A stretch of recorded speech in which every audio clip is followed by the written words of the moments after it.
Princess Isabella stood alone at the iron gates of Ravenshallow Palace, her breath forming small clouds in the crisp autumn air. The ornate gates, adorned with the royal crest of the Kingdom of Eldoria, had been her childhood playground.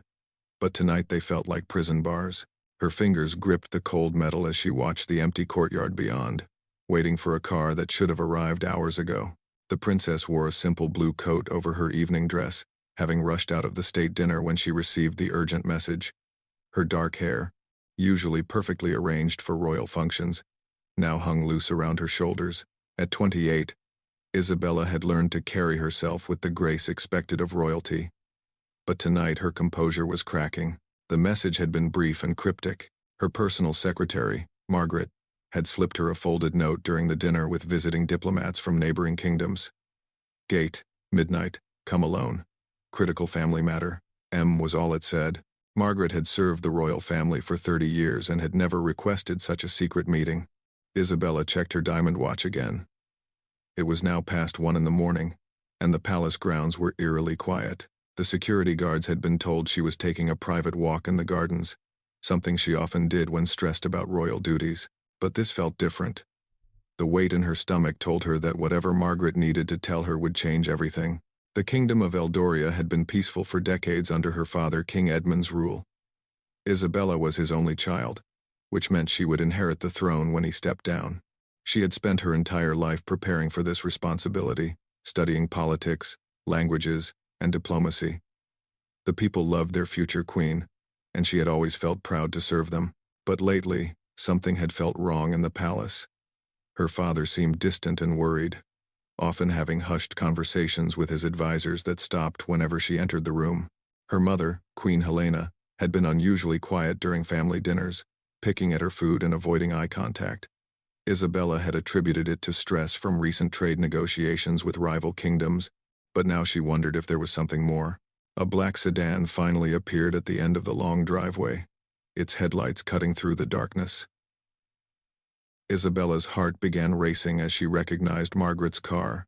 The older woman parked just outside the gates and stepped out, her usually neat gray hair disheveled and her face pale with exhaustion. Margaret approached the gates with a large manila envelope clutched against her chest. Her hands shook as she spoke through the iron bars. "Your Highness, I'm so sorry to call you out here like this, but I couldn't risk anyone else seeing these documents," Margaret whispered, glancing nervously toward the palace windows. "Margaret, what's going on? You're scaring me," Isabella replied, unlocking the small pedestrian gate to let her secretary inside. The older woman's eyes filled with tears as she handed over the envelope. "I found these hidden in your father's private safe while organizing his papers for the upcoming budget meeting. I wasn't supposed to see them, but once I did, I couldn't keep this secret from you." Isabella's hands trembled as she opened the envelope. Inside were dozens of official-looking documents, photographs, and what appeared to be birth certificates. The first paper she pulled out made her blood run cold. It was a birth certificate dated 29 years ago, just 1 year before her own birth. The child's name was listed as Prince Alexander Edmund of Eldoria, and the parents were King Edmund and someone named Catherine Mills. "I don't understand," Isabella whispered, staring at the document. "Who is Catherine Mills, and who is Prince Alexander?" Margaret's voice broke as she explained. Catherine Mills was a young woman who worked in the palace kitchen 29 years ago. According to these documents, your father had an affair with her, and she gave birth to his son, your brother. The words hit Isabella like a physical blow. She stumbled backward against the gate, her mind struggling to process this information. "My brother? That's impossible. I'm an only child. I've always been an only child." "Keep reading," Margaret said sadly. "There's more." With shaking hands, Isabella pulled out more documents. There were hospital records, adoption papers, and photographs of a baby boy. But what made her gasp was a recent photograph of a young man who looked remarkably similar to her father. He had the same strong jawline, the same deep blue eyes, and the same dark hair that ran in the royal bloodline. "His name is now Alex Miller," Margaret explained. "He was adopted by Catherine's sister, after Catherine died in a car accident when he was 5. According to these records, your father has been secretly supporting him financially his entire life, but Alex doesn't know who his real father is." Isabella sank onto a nearby stone bench, her legs no longer able to support her. Why are you showing me this now? Why didn't my parents tell me? Margaret sat beside her, her voice heavy with guilt. Because there's something else, Your Highness, something that changes everything. She pulled out another document from the envelope. This is a DNA test, dated just 6 months ago. And this, she produced another paper, is a legal document prepared by the royal lawyers. Isabella read the DNA test results first. It confirmed that Alex Miller was indeed the biological son of King Edmund. But the second document made her heart stop completely. It was a preliminary draft of a royal decree that would legitimize Prince Alexander and name him as the heir to the throne of Eldoria. No, Isabella whispered, reading the document again to make sure she understood correctly. This can't be real. I'm afraid it is, Your Highness. According to the ancient laws of Eldoria, a legitimate male heir takes precedence over a female heir, regardless of birth order. If your father officially recognizes Prince Alexander, he would become the crown prince, and you would lose your right to inherit the throne. The princess felt like the world was spinning around her. Everything she had ever known about her life, her family, and her future was crumbling before her eyes. She had dedicated her entire existence to preparing for her role as queen, and now she was being told that role might not be hers after all. Does he know? Isabella asked, her voice barely above a whisper. Does Alex know who he is? Margaret shook her head. Not according to these files. Your father has been watching him from a distance, making sure he received a good education and had opportunities, but Alex believes his father is unknown. He's currently working as a teacher in the countryside, completely unaware that he's royalty. Isabella stood up abruptly, pacing back and forth in front of the gates. How long have you known about this? I only found these documents 3 days ago, Margaret replied honestly. I've been debating whether to tell you, but when I overheard your father talking to his lawyers about making an official announcement next month, I knew you deserved to know first. Next month? Isabella stopped pacing. He's planning to announce this publicly next month? Yes, Your Highness. During the Festival of Autumn, when all the citizens gather for the traditional royal address, it appears your father wants to introduce Prince Alexander to the kingdom and formally name him as heir. Isabella felt sick to her stomach. The Festival of Autumn was the kingdom's most important celebration, when the royal family renewed their commitment to serve the people. If her father chose that moment to reveal the existence of another heir, it would be front-page news around the world. What else is in there? She asked, pointing to the envelope. Margaret pulled out more photographs and documents. There were pictures of Alex at various ages, his graduation from university, his first day as a teacher, candid shots of him helping elderly people in his village. In every photo, his resemblance to the royal family was undeniable. Your father has been documenting his life, Margaret explained. It's clear that he's been torn about this situation for years. Some of these documents go back decades. Isabella studied the photographs of her half-brother. He looked kind and intelligent, with a warm smile that reminded her of her father in his younger years. But seeing his face also filled her with a complex mixture of emotions, curiosity, fear, anger, and something that might have been excitement about having a sibling. There's one more thing, Margaret said reluctantly, pulling out a thick folder. Financial records. Your father has been secretly funneling money from the royal treasury to support Alex's education and living expenses. Not large amounts, but enough that it could be considered embezzlement if anyone chose to see it that way. This revelation hit Isabella like another blow. Not only was her inheritance in jeopardy, but her father had been using kingdom funds for personal reasons. If this information became public, it could cause a scandal that would rock the monarchy. Margaret, you realize what this means, don't you? Isabella said, her voice growing stronger as the initial shock began to wear off. This information could destroy our family and the monarchy itself. The older woman nodded gravely. That's exactly why I felt you needed to know. You're going to be caught in the middle of this situation whether you know about it beforehand or not. At least this way, you have time to prepare. Isabella looked up at the palace windows, many of which were still lit, despite the late hour. Somewhere inside those walls, her parents were probably lying awake, knowing that their carefully guarded secret was about to explode into the open. She wondered how long they had been planning to tell her, or if they had ever planned to tell her at all. What do I do with this information? Isabella asked, feeling overwhelmed by the weight of these revelations. That's not for me to say, Your Highness, Margaret replied. But I do think you should know that according to these documents, your father has already made contact with Alex. There are letters here indicating that they've been corresponding for several months. Isabella felt another shockwave. He's been talking to Alex? About what? I'm not sure. The letters are very formal, and your father signs them only as E. But it appears he's been slowly introducing the idea that Alex might have royal connections without directly telling him the truth. As Isabella processed all this information, she realized that her entire world had shifted in the span of one conversation. The brother she never knew existed was about to take her place as heir to the throne. Her father had been lying to her for her entire life, and somewhere out in the kingdom, a young man who thought he was just a regular citizen was about to discover that he was actually a prince. The wind picked up, causing the autumn leaves to swirl around the courtyard. Isabella pulled her coat tighter and made a decision that would change everything. Margaret, I need you to find out everything you can about Alex Miller.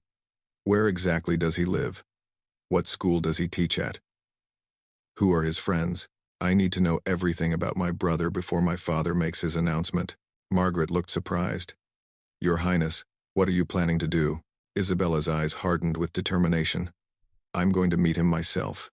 If he's going to be the next king of Eldoria, then I need to know what kind of person he is. And I think he deserves to hear the truth from someone other than our father. But Your Highness, your father specifically wanted to handle this situation himself. If I interfere, what? He'll disinherit me? Isabella laughed bitterly. It looks like he's planning to do that anyway. Margaret gathered up the documents and photographs, placing them back in the envelope. I'll get you the information you want, but please be careful. This situation is more delicate than you might realize. What do you mean? There are political implications here that go beyond just the succession. Some of the neighboring kingdoms have been questioning your father's leadership lately. If news of this scandal breaks at the wrong time, it could destabilize the entire region. Isabella had been so focused on the personal betrayal that she hadn't fully considered the political ramifications. If enemy kingdoms learned that Eldoria's succession was in question, they might see it as an opportunity to challenge her father's authority or even invade. How much time do I have? She asked. Based on what I overheard, your father plans to meet with Alex in person next week to tell him the truth. After that, the royal lawyers will begin the process of legitimizing him, which takes about 2 weeks, so you have maybe 3 weeks before everything becomes official. 3 weeks to completely reshape her understanding of her family, her future, and her kingdom. 3 weeks to meet the brother who might replace her and decide whether she would fight for her birthright or step aside gracefully.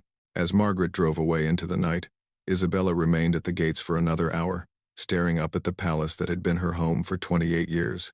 Tomorrow, she would have to sit across from her parents at breakfast, pretending she didn't know their secret. She would have to smile and discuss royal duties, knowing that her role in those duties was about to change dramatically. But tonight, she allowed herself to feel the full weight of this betrayal.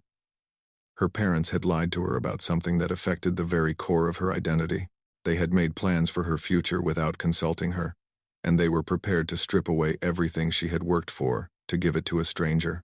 Yet as angry as she was, Isabella couldn't help but feel curious about Alex Miller. What kind of person was he? Did he have their father's sense of duty and honor? Would he be a good king if given the chance? And most importantly, how would he react when he learned that his entire life had been built on a lie? The princess finally turned away from the gates and walked back toward the palace, her mind already formulating a plan. If her father thought he could control this situation entirely, he was wrong. Isabella was going to meet her brother on her own terms, and she was going to make sure that whatever happened next, she would have a voice in deciding the future of Eldoria. As she climbed the grand staircase to her chambers, Isabella made a silent vow. This family secret had already torn apart the trust between her and her parents, but she wouldn't let it destroy the kingdom she loved, even if that meant giving up her crown to protect it. The real question was whether Alex Miller was worthy of that crown, and Isabella intended to find out for herself. 5 days had passed since Margaret's revelation at the palace gates, and Princess Isabella had barely slept. She maintained her royal duties during the day, attending council meetings and public appearances, but her mind was consumed with thoughts of her mysterious half-brother. Every interaction with her parents felt like walking through a minefield, knowing the explosive secret they were hiding. Margaret had been true to her word and gathered extensive information about Alex Miller. The file now sitting on Isabella's private desk painted a picture of a man who seemed almost too good to be true. He taught history at Millbrook Elementary School in the rural village of Thornfield, 3 hours north of the capital. His colleagues described him as dedicated and patient, often staying after hours to help struggling students. He lived alone in a small cottage he had inherited from his adoptive aunt, grew his own vegetables, and volunteered at the local animal shelter on weekends. What struck Isabella most were the reports from villagers about Alex's character.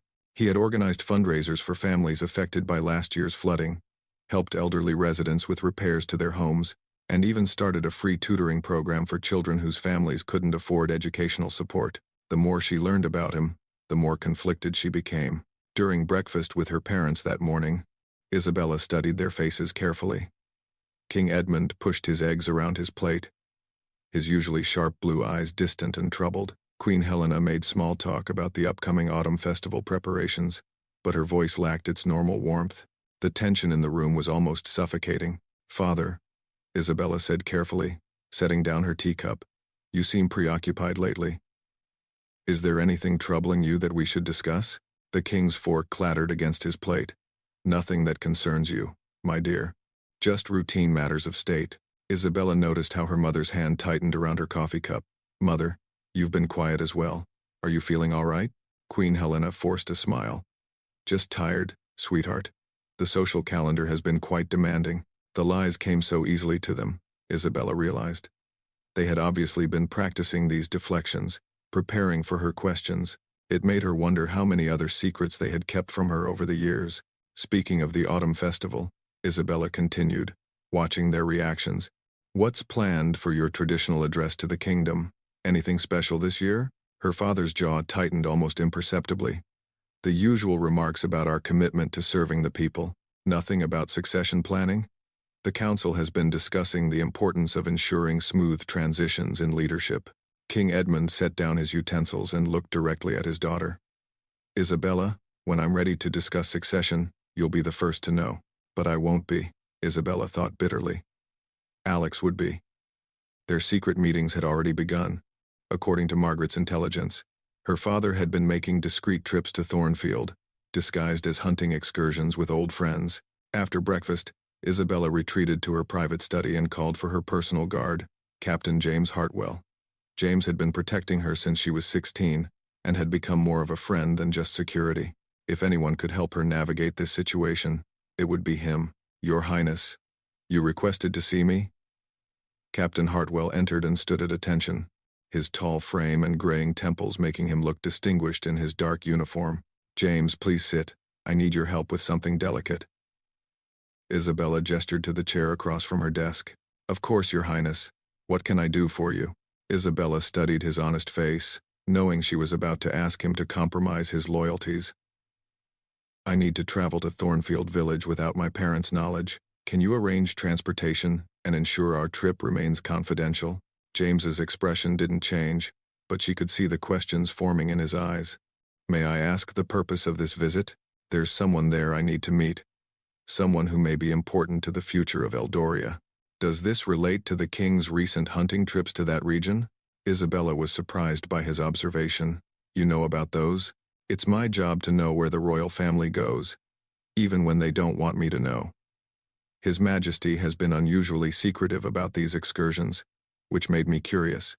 What have you observed?" James hesitated, clearly torn between his duty to protect the king's privacy and his loyalty to Isabella. "His Majesty hasn't been hunting.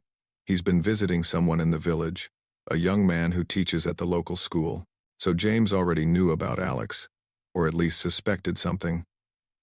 Isabella made a quick decision to trust him with part of the truth. "The person I need to meet is named Alex Miller. He teaches at Millbrook Elementary. I believe he may be related to our family." James's eyes widened slightly. "Related how?" "I'd prefer not to say until I know more. Will you help me?" After a moment of consideration, James nodded. "I'll arrange a private car for tomorrow morning. We'll tell your staff you're visiting the Children's Hospital in Westbridge. The trip to Thornfield can be made to look like a detour." "Thank you, James. And please, this must remain between us." That evening, Isabella sat in her chambers, staring at the photographs of Alex that Margaret had obtained. In one, he was laughing with a group of his students during what appeared to be a field trip. In another, he was helping an elderly woman carry groceries to her car. But it was the third photograph that captivated her. Alex, sitting alone on a park bench, reading a book, with an expression of deep contemplation that reminded her so strongly of her father that it took her breath away. What would she say to him when they met? How could she approach a complete stranger and reveal that his entire life was about to change? And what if he was happy with his simple life and didn't want to be a prince? Isabella's phone buzzed with a text from Margaret. Urgent. Need to meet at the old chapel in the East Gardens. Important development. The princess grabbed a shawl and made her way through the darkened palace corridors to the small chapel, where she and Margaret had agreed to hold their secret meetings. The chapel was rarely used except for private family prayers, making it the perfect place for confidential conversations. Margaret was already waiting, her face pale with worry. Your Highness, there's been a complication. What kind of complication? I've been monitoring your father's communications, and I discovered that he's not the only one who knows about Prince Alexander. Isabella felt a chill run down her spine. Who else knows? Lord Chancellor Blackwood and Minister of Defense Preston. They've been having secret meetings about the succession situation. But that's not the worst part. Margaret pulled out her phone and showed Isabella a series of text messages. What am I looking at? Communications between Lord Blackwood and someone in the neighboring kingdom of Ravencrest. They've been sharing information about the royal family's private affairs. Isabella read the messages, her anger growing with each line. Blackwood had been feeding information to foreign agents about her father's secret meetings with Alex. The messages discussed the potential for destabilizing Eldoria's monarchy if the succession dispute became public. This is treason, Isabella whispered. Yes, but there's more. According to these messages, Ravencrest is planning to use this information to challenge your father's authority. They're waiting for the perfect moment to reveal the scandal publicly and claim that Eldoria's monarchy is in chaos. Isabella sat heavily in one of the chapel pews, feeling the weight of this new revelation. Not only was her family dealing with a succession crisis, but they were being betrayed by trusted advisors and threatened by enemy kingdoms. How long have Blackwood and Preston known? Based on these messages, at least 6 months. They've been planning this for a long time. Do my parents know about the betrayal? I don't think so. They trust both men completely. Isabella stood up, her mind racing with possibilities. Margaret, I need you to keep monitoring those communications. Don't let anyone know you've discovered this. What are you going to do? I'm going to meet Alex tomorrow as planned. But now I realize this situation is even more urgent than I thought. If Ravencrest reveals this scandal before we're prepared, it could destroy not just our family but the entire kingdom. The next morning, Isabella dressed in simple civilian clothes. Jeans, a sweater, and a baseball cap to disguise her recognizable features. She told her staff she was visiting the children's hospital and climbed into the back of Captain Hartwell's unmarked car. The drive to Thornfield took them through some of the most beautiful countryside in Eldoria. Rolling hills covered in autumn foliage, small farms with stone walls, and villages that looked like they hadn't changed in centuries. Isabella found herself wondering if Alex appreciated the natural beauty of his surroundings or if he took it for granted. Are you nervous, Your Highness? James asked, glancing at her in the rearview mirror. Terrified, Isabella admitted. This man could be the future king of our country, and he doesn't even know he's related to us. What's your plan for approaching him? Isabella had been wrestling with this question all night. I'm going to pretend to be a journalist writing a story about rural education. It will give me a chance to observe him and maybe ask some personal questions without seeming suspicious. They arrived in Thornfield just as the school day was ending. The village was charming in a way that the capital could never be. With its narrow streets, old stone buildings, and the kind of community atmosphere where everyone seemed to know each other. Millbrook Elementary was a small brick building, surrounded by playground equipment and gardens that were obviously tended with care. Isabella watched from across the street as children streamed out of the building, many of them calling goodbye to their teachers. Then she saw him. Alex Miller emerged from the school building, and Isabella's breath caught in her throat. The photographs hadn't captured his presence, the way he moved with unconscious confidence, or how naturally he interacted with the children and parents around him. He was definitely her father's son. The resemblance was unmistakable once you knew to look for it. Isabella watched as Alex helped a young girl tie her shoelaces. listened patiently to a parent's concerns about homework, and picked up trash that had blown across the schoolyard. Everything about his demeanor suggested someone who genuinely cared about his community and his students. Taking a deep breath, Isabella crossed the street and approached the school entrance. Alex was locking the front door when he noticed her. "Excuse me," Isabella said, trying to keep her voice steady. "I'm looking for Mr. Miller." Alex turned with a friendly smile that made Isabella's heart skip a beat. Up close, the family resemblance was even more striking. "That's me. Can I help you?" "My name is Sarah Collins. I'm a journalist working on a story about innovative teaching methods in rural schools. I was wondering if I could ask you a few questions." Alex's expression brightened with interest. "Of course. I'd be happy to help. Would you like to come inside, or would you prefer to talk somewhere else? Actually, is there a coffee shop nearby where we could chat?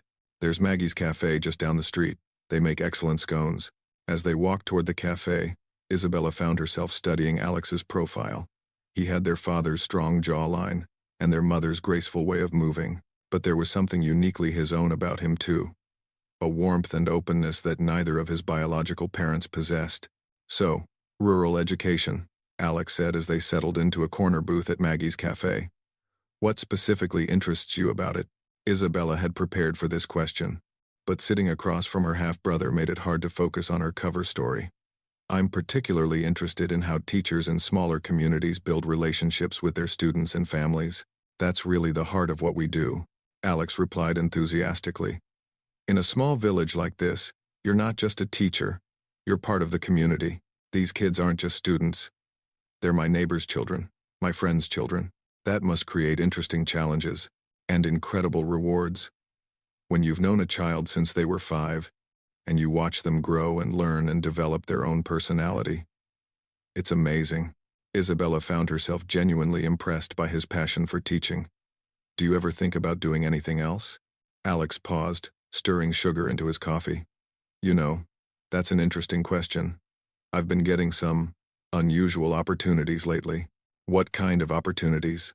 "Well, there's this older gentleman who's been visiting the village. He's taken an interest in my work and suggested that I might consider pursuing advanced degrees or even going into politics." Isabella's pulse quickened. This had to be her father. "Tell me about this gentleman. He's quite distinguished, very well educated. He seems to know a lot about history and government. We've had some fascinating conversations about leadership and civic duty." Alex smiled. "To be honest, talking to him has made me think about ways I could serve my community on a larger scale. Do you know much about your own background? Your family history?" Alex's expression shifted slightly. "Not really. I was adopted when I was 5, after my mother died. My adoptive aunt raised me, but she never told me much about my biological father. Doesn't that bother you?" "Sometimes," Alex admitted, "especially lately. This gentleman I mentioned, he seems to think I might have some interesting connections in my past." Isabella felt like she was walking on a tightrope. One wrong question could expose her real identity or reveal too much about what she knew. But she was desperate to understand how much Alex suspected about his origins. "Have you ever considered trying to find out more about your biological father?" Alex studied her face, and for a moment Isabella worried he was becoming suspicious of her questions. "Actually, yes. The older gentleman suggested it might be worth investigating. He even offered to help with the research. That's generous of a stranger. He says he's not exactly a stranger. Apparently he knew my mother before she died." Isabella's heart was racing now. Her father was clearly preparing Alex for the truth, but slowly and carefully. "What else has he told you about your mother?" "Just that she was a wonderful person who worked hard and loved me very much. But he hints that there are other things I should know. Things that might explain some opportunities that could be coming my way." Before Isabella could respond, her phone buzzed with an urgent text from Margaret. "Emergency. Your father announcing early. Tomorrow at noon. You need to return immediately." Isabella's blood ran cold. The careful timeline had just collapsed. Her father was moving up his announcement, which meant Alex was about to learn the truth whether he was prepared or not. "I'm sorry," Isabella said, standing abruptly. "I just received an urgent message. I need to go." Alex looked surprised by her sudden departure. "Of course. But could I get your contact information?" I'd be happy to continue our conversation later. Isabella realized she couldn't give him her real information, but she also might need to reach him again. I'll contact you if I have any follow-up questions for my article. As she hurried back to James's car, Isabella's mind was spinning with everything she had learned. Alex seemed like a genuinely good person who would make an excellent leader. But he was also completely unprepared for what was about to happen to him. During the drive back to the capital, Isabella called Margaret to get more details about the announcement. Your father received intelligence that Lord Blackwood is planning to leak the story to the press tomorrow afternoon, Margaret explained. He decided to take control of the narrative by announcing it himself first. Does Alex know? Your father left for Thornfield an hour ago to tell him in person. Isabella closed her eyes, imagining the shock Alex must be feeling right now. One day, he was a simple schoolteacher. And the next, he was learning he was a prince and the heir to a throne. What happens now? Isabella asked. Your father wants to meet with you as soon as you return. He's going to tell you everything and ask for your support during the transition. Isabella laughed bitterly. My support for my own disinheritance? I think he's hoping you'll see this as what's best for the kingdom. As the palace came into view, Isabella realized that everything was about to change for all of them. Tomorrow, the secret would be public. The kingdom would learn about Prince Alexander. Lord Blackwood's betrayal would be exposed, and Isabella would have to decide whether to fight for her birthright or step aside gracefully. But first, she had to face her parents and finally have the conversation that should have happened 28 years ago. Princess Isabella burst through the palace doors at sunset, her heart pounding from both the frantic drive and the anticipation of finally confronting her parents. Captain Hartwell had barely stopped the car before she was climbing the marble steps 2 at a time, her disguise forgotten in her urgency. Margaret was waiting in the grand foyer, her face grave with concern. Your Highness, your parents are in the king's private study. They've been waiting for you. How did my father's meeting with Alex go? Isabella asked breathlessly. I don't know the details, but His Majesty returned an hour ago looking quite shaken. I've never seen him so emotionally affected.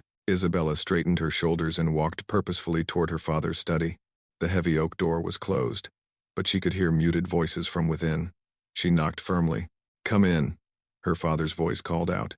Isabella entered to find both her parents seated in the leather chairs near the fireplace, looking older than she had ever seen them. King Edmund's usually perfect posture was slumped with exhaustion, while Queen Helena's eyes were red from crying.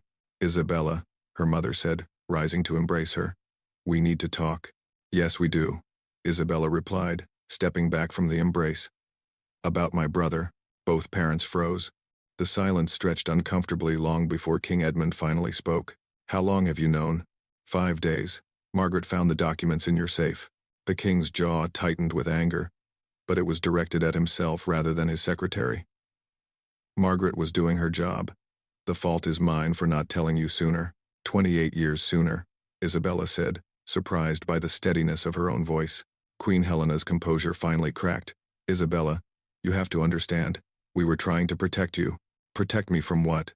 From knowing I had a brother? From preparing for the possibility that I might not inherit the throne? King Edmund stood and walked to the window, staring out at the gardens where Isabella had learned the truth just days before. We were protecting you from exactly what you're feeling right now, the pain of betrayal, the uncertainty about your future. By lying to me my entire life, by giving you 28 years of certainty and purpose before having to take it away, her father replied quietly. Isabella felt tears burning behind her eyes, but she refused to let them fall. Tell me about Alex. How did he react when you told him? Her father's shoulders sagged. He fainted. Despite everything, Isabella almost smiled at this. He fainted? The poor boy. One moment he was grading papers in his cottage, and the next I was telling him he was a prince and heir to the throne. He literally fell off his chair. Queen Helena spoke softly. Your father said Alex's first question wasn't about the crown or the palace. He asked about you. Isabella's anger faltered slightly. What about me? He wanted to know if you were okay with this situation, whether you would hate him for taking your birthright. King Edmund turned from the window. He spent an hour asking about you, Isabella. Your personality, your interests, whether you would want to meet him. He was more concerned about gaining a sister than becoming a king. What did you tell him? I told him you were the finest person I knew and that if he was half the man you are a woman, he would make an excellent king. Isabella sank into one of the leather chairs, feeling overwhelmed by conflicting emotions. She was still angry about the deception, but learning about Alex's concern for her feelings had softened some of her resentment. "Father, there's something else we need to discuss. Lord Blackwood has been sharing information about this situation with agents from Ravencrest." Both parents stared at her in shock. King Edmund's face darkened with a rage Isabella had never seen before. "How do you know this?" Isabella explained about Margaret's discovery of the communications between Blackwood and foreign agents. Her father listened with growing fury, while her mother looked increasingly frightened. "That explains why I had to move up the announcement," King Edmund said grimly. "I received intelligence this morning that Ravencrest was planning to reveal our family situation publicly, but I didn't know how they had obtained the information. What are you going to do about Blackwood?" "I'll deal with him after tomorrow's announcement. Right now, our priority is managing this transition and protecting the kingdom." Queen Helena reached for Isabella's hand. "Darling, we know this is incredibly difficult for you, but we're hoping you'll stand with us during the announcement tomorrow. The people need to see that our family is united." Isabella pulled her hand away. "United? Mother, I found out about my brother from a secretary reading stolen documents." "How is that united?" "Because despite our mistakes, we're still a family," her father said firmly. "Alex is your brother, whether you knew about him or not, and you're still my daughter and his sister. That doesn't change. But my role as heir does change." King Edmund sat across from his daughter, his expression serious. "Isabella, I want you to listen carefully to what I'm about to say. The ancient law that gives precedence to male heirs is antiquated and wrong. But it exists, and our enemies will use it against us if we ignore it. So you're choosing Alex over me to appease our enemies? I'm choosing what will keep Eldoria stable and secure. But that doesn't mean your role in this kingdom is diminished." Isabella frowned. "What do you mean?" "Alex doesn't want to be king." The words hit Isabella like a physical blow. "What?"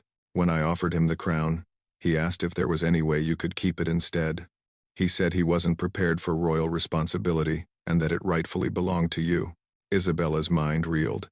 "But the laws can be changed," King Edmund said quietly. "But only if we have the support of the people and the cooperation of neighboring kingdoms. And that requires careful political maneuvering." "I don't understand." Queen Helena leaned forward. "Your father and Alex came up with a plan. We're going to announce Alex's existence and his legal right to inherit. This will satisfy Ravencrest's attempts to destabilize us and expose Blackwood's treachery. But then Alex will publicly request that the succession laws be modernized to reflect merit rather than gender." "He would do that?" "He insisted on it," King Edmund confirmed. "He said the kingdom deserves the ruler who has been preparing for the role their entire life. That's you, Isabella." Isabella felt like the ground was shifting beneath her feet again. Just when she thought she understood the situation, everything changed. "But what if the Parliament doesn't agree to change the law? Then Alex will be king, but with you as his closest advisor and eventual successor. He's already said he would name you as his heir since he has no plans to marry or have children anytime soon." A knock at the study door interrupted their conversation. Margaret entered with an urgent expression. "Your Majesties, forgive the interruption, but Lord Blackwood is here, demanding to see you. He says it's about tomorrow's announcement." King Edmund's eyes hardened. "Perfect timing. Send him in." Lord Blackwood strode into the room with his usual arrogant confidence, but his expression changed when he saw Isabella present. He was a tall, thin man with sharp features and cold gray eyes that had always made Isabella uncomfortable. "Your Majesty, I need to speak with you privately about a sensitive matter. Anything you have to say can be said in front of my daughter," King Edmund replied coolly. Blackwood's gaze flicked nervously between the king and Isabella. "Very well. I've received word that certain information about the royal family may be leaked to the press tomorrow. Information that could be damaging if not handled properly." "What sort of information?" the king asked, though his tone suggested he already knew. "About a possible, illegitimate heir. I think we should consider getting ahead of this story with our own narrative." Isabella watched her father's face remain perfectly neutral. "And what narrative would you suggest?" "We could position it as a long-lost relative being welcomed back into the family. Not necessarily with any claims to succession." "That's interesting advice," King Edmund said slowly. May I ask where you heard about this supposed illegitimate heir? Blackwood shifted uncomfortably. Palace rumors, Your Majesty. You know how servants talk. Indeed they do. Just as advisors sometimes talk to foreign agents. The color drained from Blackwood's face. Your Majesty, I'm not sure what you're implying. King Edmund stood, his full royal authority evident in his posture. I'm not implying anything, Lord Blackwood. I'm directly stating that you've been sharing confidential information about my family with representatives of Ravencrest. That's preposterous. Margaret stepped forward and handed the king a folder containing printed copies of the communications she had intercepted. King Edmund read aloud several of the most damaging messages, each one making Blackwood look smaller and more desperate. Lord Chancellor Blackwood, the king said formally, you are hereby stripped of your position and charged with treason against the crown. Captain Hartwell, James appeared immediately, as if he had been waiting just outside the door. Please escort former Lord Chancellor Blackwood to the palace dungeon. He'll remain there until his trial. As Blackwood was led away, protesting his innocence, Isabella felt a grim satisfaction. At least one element of this crisis had been resolved. That felt good. Queen Helena said quietly. Now we focus on tomorrow, King Edmund replied. The next morning dawned gray and cloudy, matching Isabella's mood as she prepared for the announcement that would change everything. She chose a formal blue dress that conveyed both dignity and strength, knowing that every detail of her appearance would be scrutinized by the media and the public. At 11:30, the royal family gathered in the palace's press conference room. Isabella was surprised to see Alex already there, looking uncomfortable in a borrowed suit that didn't quite fit properly. When he saw her, his face lit up with genuine pleasure. You must be Isabella, he said, approaching her with nervous energy. I've been so eager to meet you properly. Up close, the family resemblance was even more striking. But more importantly, Isabella could see the genuine kindness in his eyes that had impressed her during their brief encounter in Thornfield. I'm sorry we had to meet under these circumstances, Isabella replied. Are you angry with me? Alex asked quietly. For existing, I mean. For complicating your life. Isabella studied his worried expression and realized that her anger had never really been directed at him. No, Alex, I'm not angry with you. I'm angry with the situation, but not with you. Relief flooded his features. I want you to know that I never asked for any of this. If there were a way to give you back your birthright without causing problems for the kingdom, I would do it in a heartbeat. Father told me about your plan. Alex nodded earnestly. The succession law is archaic. You've spent your whole life preparing to be queen. I've spent mine teaching children how to read. It's obvious who should rule. But you're prepared to take the crown temporarily if necessary. If it protects Eldoria from our enemies and gives us time to change the law properly, then yes, but I'll need your help. I don't know the first thing about being royal. Isabella found herself smiling for the first time in days. I suppose I could teach you. I'd like that. I'd also like to get to know my sister. Before Isabella could respond, King Edmund called the family together. It's time. The press conference room was packed with journalists from around the world. Isabella took her place beside Alex, with their parents flanking them. The symbolism wasn't lost on anyone. The royal family presenting a united front despite the earth-shaking revelations about to be shared. King Edmund stepped to the podium, his voice clear and strong. Citizens of Eldoria, members of the press, I have an important announcement to make regarding the royal succession. The room fell completely silent. 29 years ago, I made a mistake that I have carried with me every day since. I fathered a child outside of my marriage, a son who was raised without knowledge of his true parentage. Gasps and murmurs rippled through the audience. Today, I want to introduce you to Prince Alexander Edmund Miller, my firstborn son, and, according to our current laws, the rightful heir to the throne of Eldoria. Alex stepped forward slightly, his face pale but composed. The cameras flashed like lightning. However, King Edmund continued, both Prince Alexander and I believe that our succession laws are outdated and do not serve the best interests of our kingdom. We will be proposing legislation to modernize these laws, so that succession is based on merit and preparation rather than gender alone. Isabella watched the journalists frantically taking notes and realized that her father had managed the situation brilliantly. by acknowledging Alex's legal right while simultaneously questioning the law itself. He had taken control of the narrative and positioned the family as progressive rather than chaotic. During this transition period, Princess Isabella will continue in her role as heir presumptive, while Prince Alexander learns about royal duties and responsibilities. We ask for your patience and support as we navigate this unprecedented situation. The question period that followed was intense but manageable. Alex handled the personal questions about his background with grace, while Isabella fielded inquiries about her feelings regarding the succession change. When asked directly if she resented her brother's existence, Isabella looked straight into the cameras. "I've gained a brother who is clearly a man of character and integrity. Eldoria is fortunate to have him as part of our royal family, regardless of succession questions." Later that evening, after the media frenzy had died down and the palace had returned to relative quiet, Isabella and Alex sat together in the garden where she had first learned about him. They were both exhausted from the day's events but felt the need to process everything together. "Do you think the Parliament will change the succession law?" Alex asked. "I think they will, especially after today's announcement. You presented yourself well, but you also made it clear that you support modernizing the monarchy. That will appeal to progressive lawmakers. And if they don't," Isabella considered this, "then you'll be king, and I'll be your most loyal advisor. We'll make it work." Alex smiled. "You know, a week ago my biggest worry was whether the school's heating system would work through winter. Now I'm potentially going to be responsible for an entire kingdom. It's overwhelming at first," Isabella agreed. "But you have good instincts.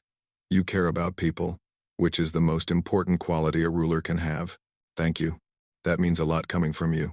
They sat in comfortable silence for a moment, watching the stars appear in the darkening sky. "Isabella, can I ask you something?" "Of course. Do you think we can really be siblings? Not just politically, but genuinely?" "I've never had a family beyond my adoptive aunt." Isabella felt a warmth in her chest that had been absent since this whole crisis began. "I'd like that, Alex. I've never had a sibling, either." "Good," Alex said, grinning. "Because I have about 28 years of birthday presents to make up for." Isabella laughed, and for the first time since Margaret had handed her that envelope at the palace gates, she felt genuinely happy. The crisis that had threatened to tear her family apart had instead given her something she hadn't known she wanted: a brother. 3 months later, the Eldorian Parliament voted overwhelmingly to modernize the succession laws. Princess Isabella was officially named heir to the throne, while Prince Alexander took on the role of Special Ambassador for Education and Rural Development. He split his time between the palace and Thornfield, bringing his expertise in community building to a national level. Lord Blackwood was convicted of treason and sentenced to 20 years in prison. His co-conspirators in Ravencrest faced diplomatic sanctions that severely damaged their kingdom's international standing. The royal family's approval ratings soared as the public embraced both the transparency about past mistakes and the progressive approach to governing. Isabella and Alex's obvious affection for each other became a symbol of the kingdom's ability to evolve and grow stronger through challenges. On the anniversary of that night at the palace gates, Isabella and Alex established a tradition of meeting in the garden to share updates about their lives and work. What had begun as a devastating secret had become the foundation of a stronger, more honest royal family and a more progressive kingdom. Isabella never forgot the shock and betrayal she had felt upon learning about Alex's existence, but she came to understand that sometimes the most painful discoveries lead to the most valuable rewards. In gaining a brother, she had not lost a crown. She had found a partner in serving their people and a family member who would support her for the rest of her life. The kingdom of Eldoria flourished under the new model of collaborative royal leadership, and historians would later mark the revelation of Prince Alexander's existence as the moment when their monarchy truly entered the modern age. But for Isabella and Alex, it was simply the beginning of a siblingship that had been 28 years in the making.